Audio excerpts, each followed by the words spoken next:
Hello dear students, मैं भुवनेश चंद्र माथुर।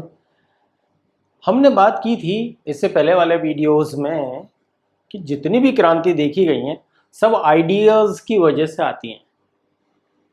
आप French revolution देखेंगे, रशियन क्रांति हमने देखी है, यूरोप में समाजवाद और रशियन क्रांति हमारा चैप्टर चल रहा है। ये इसकी जड़ है एक विचार, वन आइडिया। हमने बात की थी इससे पहले वाले वीडियोस में कार्ल मार्क्स की।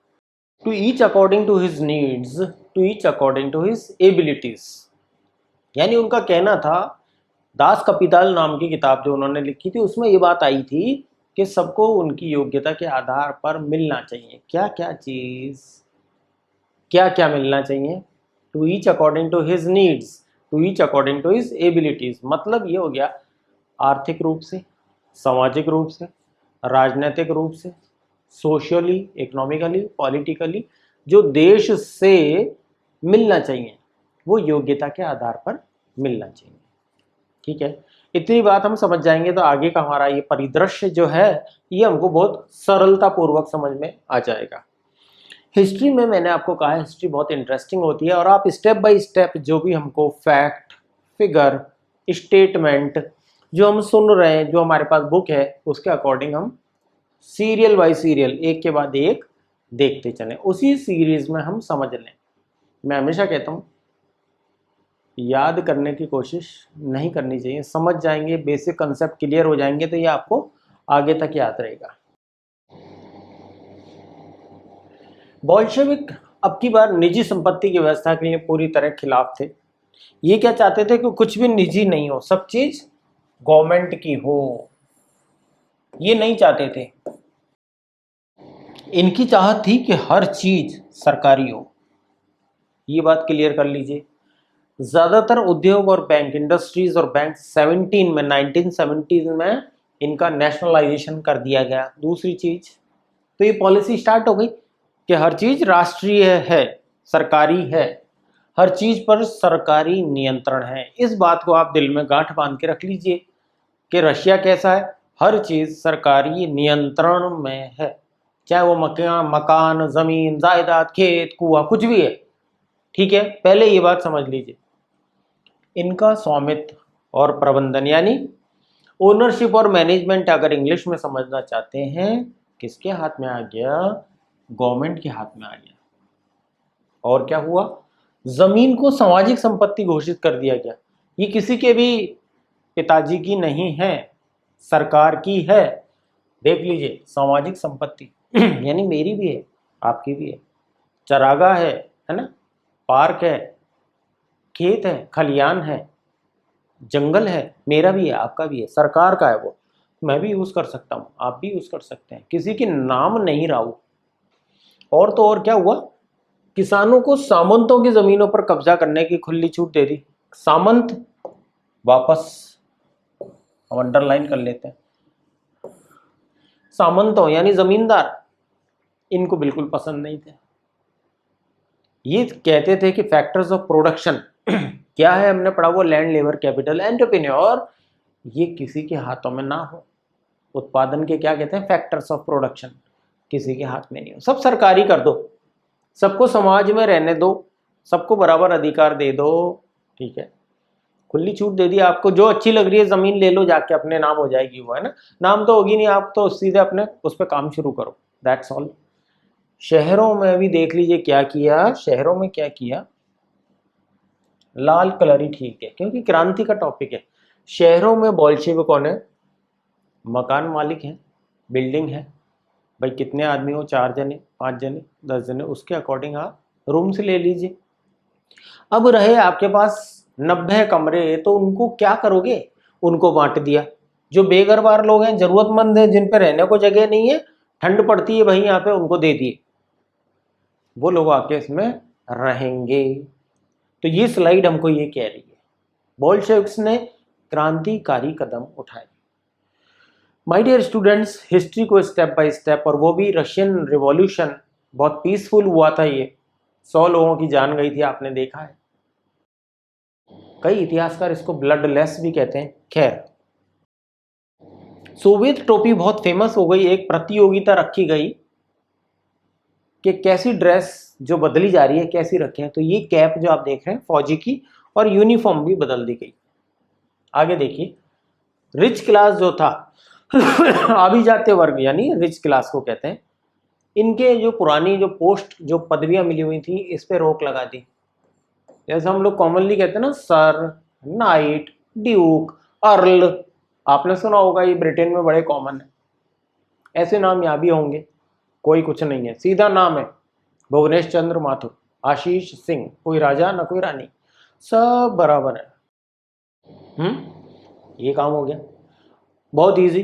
कुछ इसमें जटिल तथ्य भी आएंगे, मैं ट्राई करूंगा कि आपको इजीएस्ट पॉसिबल मैनर में बताऊं। परिवर्तन लोगों के सामने लाना इस पार्टी का बहुत बड़ा रोल बन गया। चेंज फील हो, लोगों को महसूस हो कि ये परिवर्तन आ गया जार के राज में और कम्युनिस्ट पार्टी के राज में। क्या किया, सेना की और सरकारी ऑफिसर्स की अब यूनिफॉर्म बदल दी, ताकि एक फीलिंग आ जाए कि सब एक से हैं, हम सब बराबर हैं, all are equal in front of law. कानून की नज़रों में मैं हूं, चाहे कोई है, चाहे छोटे से छोटी पोस्ट पे है, बड़ी से बड़ी पोस्ट पे है, ऑल आर इक्वल। तो यूनिफॉर्म बदल दी 1918, यानी क्रांति के एक साल बाद के डेवलपमेंट पढ़ रहे हैं हम लोग। 1918 में एक परिधान प्रतियोगिता यूनिफॉर्म का इन्होंने वो किया, तो सोवियत टोपी जो मैंने आपको बताई वो पास हो गई, सेलेक्ट हो गई। बोल्शेविक पार्टी का नाम बदलकर अब कर दिया रशियन कम्युनिस्ट पार्टी। ऑल दो हम इसको इंटरचेंजेबली यूज करते रहते हैं, ठीक है ना, कि भाई हम बोल्शेविक बोलते हैं, कभी रशियन कम्युनिस्ट पार्टी, एक ही बात है। नवंबर 17 में, एक महीने बाद ही क्रांति के, बोल्शेविकों ने संविधान सभा के लिए चुनाव कराई, लेकिन इन चुनावों में उन्हें बहुमत नहीं मिला। तो अब 1918 में असेंबली ने बोल्शेविकों के प्रस्तावों को खारिज कर दिया आगे, और लेनिन ने असेंबली बर्खास्त कर दी। किसने बर्खास्त की? लेनिन ने असेंबली बर्खास्त कर दी, जो इनका सदन बना हुआ था। क्यों? कि उनका मानना ये था कि अनिश्चित परिस्थितियों में चुनी गई असेंबली के मुकाबले, क्योंकि जब क्रांति हुई जब तो अनिश्चित परिस्थितियां थी, शब्दों पर ध्यान दीजिए, अब परिस्थितियां नियंत्रण में है। अखिल रूसी सोवियत कांग्रेस कहीं ज्यादा लोकतांत्रिक संस्था है, अब जो चुनकर आएगी वो कहीं ज्यादा लोकतांत्रिक होगी, माइंडेड। तो उन्होंने उस समय की चुनी हुई सदन को खारिज कर दिया। इजी है बिल्कुल, मैं जो हम आम बोलचाल की सरल भाषा है वो यूज करता हूं, ताकि आपको जल्दी ये बाई हार्ट हो जाए। मार्च 18 की बात है, अन्य राजनीतिक सहयोगों की असहमति के बावजूद रशियन कम्युनिस्ट पार्टी ने ब्रेस्ट लिटाउस में जर्मनी से संधि कर ली। देखिए, राजीनामा गैर राजीनामा घर में चलता रहता है, लेकिन इन्होंने जर्मनी से संधि कर ली। आगे कि रूसी सोवियत कांग्रेस के लिए होने वाले चुनावों में हिंसा लेने वाली एकमात्र पार्टी रह गई। हिंसा देखिए चुनावों में हो रही है, अच्छी बात नहीं है। आने वाले सालों में बोल्शेविक पार्टी अखिल रूसी सोवियत कांग्रेस के लिए होने वाले चुनावों में हिस्सा लेने वाली एकमात्र पार्टी रह गई। कौन सी पार्टी? एक party, Russian communist party. Automatically जीत जाएगी, उसी को संसद का दर्जा मिल जाएगा। होना ही ये है, जार है नहीं, कोई पार्टी है नहीं, क्रांति ये लोग लाए तो इनको ये मिल गया। रूस एक दलीय एक दल, यानी वन पार्टी, एक दलीय राजनीतिक व्यवस्था। यहाँ ट्रेड यूनियन का मतलब है कि जो लोग किसी ट्रेड में, जैसे हम समझ लेते हैं माइंस में, कोई कोल माइन में काम करता है, कोई कृषक है, ठीक है, कोई हॉस्पिटल में काम करते हैं, तो उनकी ट्रेड यूनियन बन गई। रेलवे वालों की ट्रेड यूनियन अलग हो गई। What does it mean? Same trade करने वाले भी रशियन कम्युनिस्ट पार्टी के विचारों से सहमत हैं, तो वो उन्होंने ट्रेड यूनियन बना ली। ये भी दल व्यवस्था ऐसी रखते थे कि किसके नियंत्रण में है? रशियन कम्युनिस्ट पार्टी या बोल्शेविक्स, जो भी आपको ठीक लगता है। यहाँ तक का वीडियो हमारा क्लियर हुआ आपको, आगे चलते हैं। अब जैसे हम लोगों के आजकल सीआईडी है, गुप्तचर पुलिस, पहले चीका और बाद में ओजीपीयू तथा बाद में एनकेवीडी नाम हो गया। कोई भी अब अगर सरकार की थोड़ी बहुत भी आलोचना करता था तो ये उसको थोड़ा सा, आप समझ ही सकते हैं, दंडित भी कर देते थे। बहुत सारे युवा लेखक कलाकार भी पार्टी की तरफ आकर्षित हुए, अट्रैक्ट हुए, ज्वाइन कर ली, क्योंकि वे समाजवाद और परिवर्तन के प्रति समर्पित थी। रियली में देखा जाए तो मैंने ये अंडरलाइन इसलिए किया है कि नए जो आर्टिस्ट हैं, राइटर्स हैं, विचारशील लेखक हैं, ये सब इस पार्टी की तरफ आकर्षित हुए, क्योंकि चेंज आ रहा है समाज में, दिखाई दे रहा है। लोगों को रहने को मिलने लग गया, लोगों को खेत मिलने लग गए, लोगों को बैंक की सुविधा मिलने लग गई, पीने का पानी, रोजगार मिलने लग गया, है ना। अगर ये सब होगा तो हमारा जो कोमल दिल वाले लोग हैं, लेखक, विचारशील हैं, ये सब लोग आकर्षित हो गए, कलाकार लोग, ये इस पार्टी की तरफ आकर्षित हुए और उन्होंने अब नए नए प्रयोग भी शुरू कर दिए। देखिए साहब, थोड़ा बहुत तो क्या कहूँ, सेंसरशिप के कारण बहुत से लोग, अब क्या सेंसरशिप का मतलब हो गया कि जो हम कहें वही आप विचार प्रसारित करोगे। सेंसरशिप का मतलब ये हो गया, यानी आपके विचार कौन से हैं, मैं लाल कलर यूज कर रहा हूं जानबूझ के, सेंसर, यानी जो सरकार चाहती है आप वही विचार प्रसारित करोगे आपके लेख में, आपकी कहानी में, आपकी कविता में। आप अखबार में कोई खबर छाप रहे हैं, पहले इनको बता दो, ये कह देंगे छपने योग्य है तो छप जाएगी, नहीं तो नहीं छाप सकते। इस वजह से कुछ लोगों का पार्टी से बुरा भी मानने लग गए कि भाई मेरे विचार हैं, आप छापने नहीं दे रहे, मुझे गाना नहीं गाने दे रहे। इस तरह के विचार इनके थोड़ी रोक लगी हुई थी। आगे देखते हैं। अब जब बोल्शेविक ने जमीन के पुनर्वितरण का आदेश दिया तो रूसी सेना टूटने लगी। जरा ढंग से समझिए इस बात को, टूटने नहीं लगी। याद कीजिए, सेना में लड़कों को भर्ती कर लिया गया था। अधिकतर रूसी समाज 70% खेती पर निर्भर था।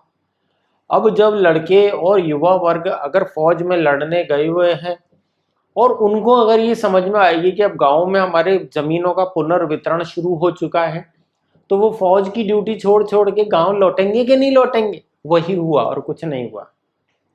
ठीक है, तो ज्यादातर सिपाही, मैंने कहा किसान है, किसान है तो अगर जमीनों का पुनर्वितरण है तो लेने के लिए मैं भी जाऊंगा और आप भी जाओगे अपनी नौकरी छोड़ के, और अगर छोड़ के जाएंगे तो सेना टूट तो थोड़ी गई। समझिए जरा शब्दों को। इसलिए वहां लोग निकल के अपने अपने गांव की तरफ जाने लग गए। ये हुआ, सेना छोड़कर नहीं जा रहे, अपनी नौकरी छोड़ ही नहीं सकते, छोड़कर नहीं गए। वो पुनर्वितरण कि हम भी ज्यादा से ज्यादा जमीन ले लेंगे अपने गांव जाके, है तो कौन, खेती बाड़ी वाले किसानों के परिवार से। इसलिए गैर बोल्शेविक इस समय समाजवादी, उदारवादी, ये तीनों क्लास राजशाही के समर्थकों ने बोल्शेविक विद्रोह की निंदा की। देखो देखो देखो, तुमने फौज बनाई, व्यंग है ये, तंज कसा इस सिस्टम के ऊपर, कम्युनिस्ट पार्टी के ऊपर, कि देखिए आपकी तो सेना टूट गई। टूटी नहीं है, जबकि वो इस लोभ में आए कि हम जमीन ज्यादा से ज्यादा पा लेंगे अपने गांव जा। उनके नेता दक्षिणी रूस में इकट्ठा होकर बोल्शेविकों को रेड से लड़ने के लिए टुकड़ियां संगठित करने लगे। ये तीनों जो पार्ट हैं कौन कौन से, गैर बोल्शेविक, ये वाला समाजवादी और उदारवादी, ये तीनों राज्य और राजशाही के समर्थक चौथे नंबर। तो ये कम्युनिस्ट पार्टी को फेल करना चाहते थे। इन्होंने छोटी छोटी टुकड़ियां भी बना ली, लड़ने के लिए लड़ाइयां भी कराई कई जगह। तो 1918 और 19 में रूसी साम्राज्य के ज्यादातर हिस्सों पर सामाजिक क्रांतिकारियों, ग्रीन्स और जार समर्थक व्हाइट्स का ही नियंत्रण रहा कई जगह पे। रशिया आप देखेंगे नक्शा इतना बड़ा है कि आप देखते रह जाएंगे। और जलवायु, बर्फ जमी रहती है कम से कम 6 महीने। खेती बाड़ी पर 60 से 70% की आबादी का भरोसा है। उद्योग धंधे इस समय उतने चमकते हुए नहीं थे, शाइनिंग नहीं थी उनमें। रोजगार का साधन ले दे के कृषि थी, थोड़ा बहुत उद्योग धंधे थे। जार का शासन आप समझ ही चुके हैं अब तक, इसीलिए तो क्रांति हुई है, इसीलिए तो क्रांति हुई है माय डियर स्टूडेंट्स। इन्हें फ्रांसीसी, अमेरिकी, ब्रिटिश और जापानी टुकड़ियों का भी समर्थन मिल रहा था। किनको, जो मैंने 4 हाईलाइट किए हैं, जार के समर्थक, उदारवादी, याद आया आपको। ये सभी शक्तियां रूस में समाजवाद को फलते फूलते नहीं देखना चाहती थी। क्या होता अगर ये सक्सेसफुली यहाँ हो गया तो कल को हमारे लोग भी समाजवाद की डिमांड करेंगे, कल को ब्रिटेन में भी ये आग लग जाएगी, देख लीजिए, फ्रांस में भी लग जाएगी, अमेरिका में भी लग जाएगी, जापान में भी लग जाएगी कि पूंजीवाद को खत्म करो। ये हमारी मेहनत पर सेठ दर सेठ बनता जा रहा है। ये हम तो श्रमिक वर्ग हैं, मेहनत तो हम कर रहे हैं और हमारी मेहनत का प्रॉफिट ये लेकर जा रहा है। समझे कि मेहनत तो मैं कर रहा हूं दिन रात, हाथ काले मैं कर रहा हूं मेरे, है ना, और मुझे मिल क्या रहा है, पगार। सेठ ये बन रहा है बैठा बैठा। तो ये जो फीलिंग है, ये जो फिलॉसफी है, कौन, अमेरिका, फ्रांस, ब्रिटिश, जापान नहीं चाहते थे। क्या हुआ आगे, इन टुकड़ियों बोल्शेविकों के बीच चले गृह युद्ध के दौरान लूटमार हुई, डकैती हुई, भुखमरी जैसी समस्याएं बड़ी पैमाने पर फैल गई। ये एक अंडरलाइन करने वाली बात है। देखिए क्या क्या हुआ, ये इनकी शय पर काम हुआ। इन लोगों ने क्या बढ़ा दिया, लूटमार, डकैती, भुखमरी, ये फैलाई और फैल भी गई। देखिए जरूरत होती है आदमी की तो वो सब कुछ करने को तैयार होता है। व्हाइट्स में जो निजी संपत्ति के हिमायती थे, उन्होंने जमीन पर कब्जा करने वाले किसानों के खिलाफ काफी सख्त रवैया अपनाया। देखिए जिनकी जमीनें कब्जा ली किसानों ने, तो उनको तो बुखार चढ़ेगा, वो तो नाराज होंगे, वो तो बुरा मानेंगे। लेकिन सरकार ने खुली छूट दे दी कि जाओ और जमीन पे कब्जा करो, जो काम कर रहे थे वो तुम दबा लो। उनकी इन हरकतों के कारण गैर बोल्शेविकों के प्रति जन समर्थन और भी तेजी से घटने लगा। दूसरा, जनवरी 1920 तक भूतपूर्व रूसी साम्राज्य के ज्यादातर हिस्सों पर बोल्शेविकों का नियंत्रण कायम हो चुका था।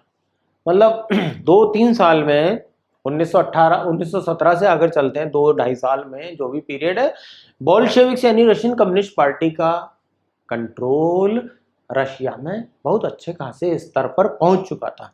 बेशक कुछ ताकतें जो बीच में उनको तंग करने को आती हैं। अब गैर रूसी राष्ट्रवादियों और मुस्लिम ज़ैदीदियों की मदद से यह कामयाबी मिल रही थी, जहां रूसी उपनिवेशवादी ही बोल्शेविक विचारधारा के अनुयायी बन गए थे। जो बाहर के उपनिवेशवादी थे, जो पैसा लगाना चाहते थे, ये भी जब इन्होंने पढ़ा इन चीज़ों को, ये भी इस थ्योरी के अनुयायी बन गए, समाजवाद के थ्योरी के फॉलोअर्स बन गए। समझ लीजिए, और भी कोई अगर डाउट है क्लियर कर लीजिए। अब कीव की बात करते हैं। कीव में बोल्शेविक उपनिवेशकों ने समाजवाद की रक्षा के नाम पर स्थानीय राष्ट्रवादियों का बड़े पैमाने पर कत्लेआम किया, तो आपस में लड़ाई भी हुई है, मर्डर हुए हैं। ऐसे हालात में बहुत सारे लोग ये नहीं समझ पा रहे थे कि आखिर बोल्शेविक सरकार हमसे क्या चाहती है, होगा क्या हमारा आखिर। आंशिक रूप से इसी समस्या निपटने के लिए ज्यादातर गैर रूसी राष्ट्रीयताओं को सोवियत संघ यूएसएसआर दिसंबर 1922 में रूसी साम्राज्य में बोल्शेविकों द्वारा स्थापित किया गया राज्य के अंतर्गत राजनीतिक स्वायत्तता दे दी गई।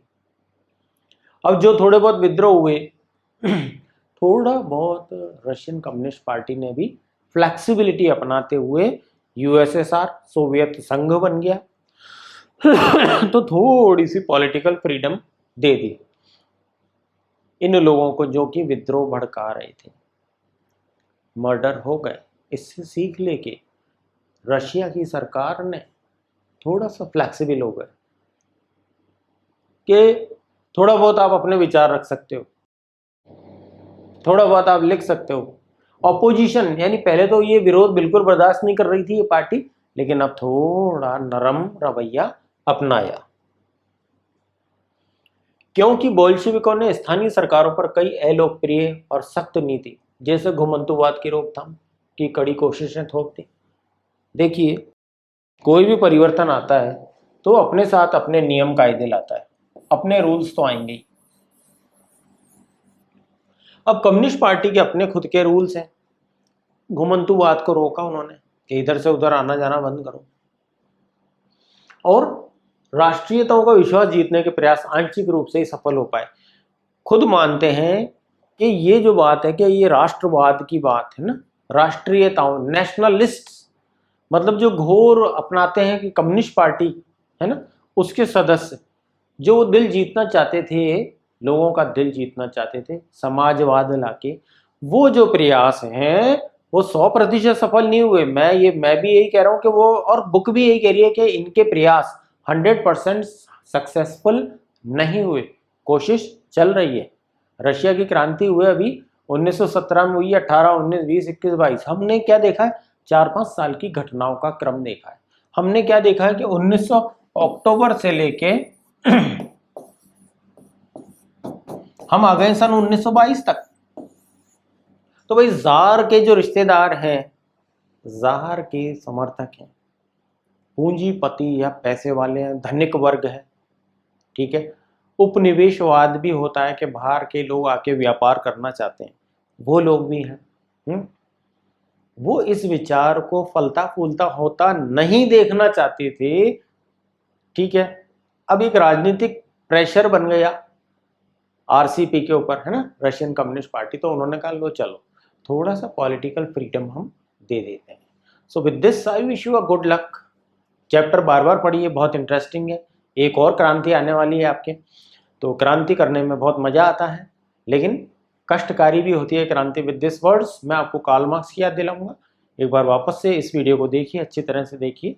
Good luck and thank you.